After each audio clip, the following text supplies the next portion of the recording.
La femme en état de menstru ou de Loki, ce qu'il faut retenir.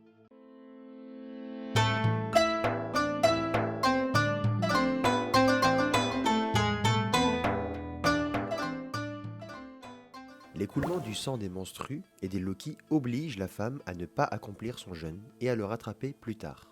Il lui est interdit d'accomplir le jeûne et si elle l'accomplit malgré tout, son jeûne est réputé invalide et elle doit le rattraper. Comme l'écoulement et l'arrêt du sang peuvent survenir à des moments différents de la journée, certaines situations peuvent se présenter et méritent d'être expliquées. Premièrement, si le sang commence à s'écouler au milieu de la journée, pendant le jeûne, elle rompra son jeûne aussitôt, même si au début de sa journée, elle était en état de pureté rituelle.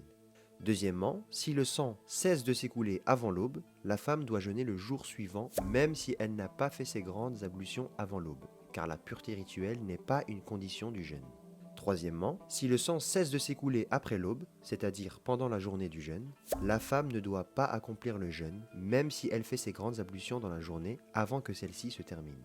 Par ailleurs, il sera interdit à la femme en état de menstru ou de Loki d'accomplir la prière au même titre que le jeûne, à la différence que pour la prière, elle ne sera pas tenue de rattraper ses journées manquées, contrairement au jeûne.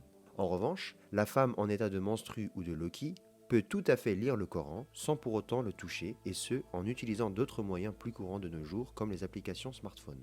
Dans les prochaines vidéos, nous allons traiter d'autres questions relatives à la femme. Vous pouvez nous poser d'ores et déjà vos questions concernant le jeûne pour la femme dans les commentaires.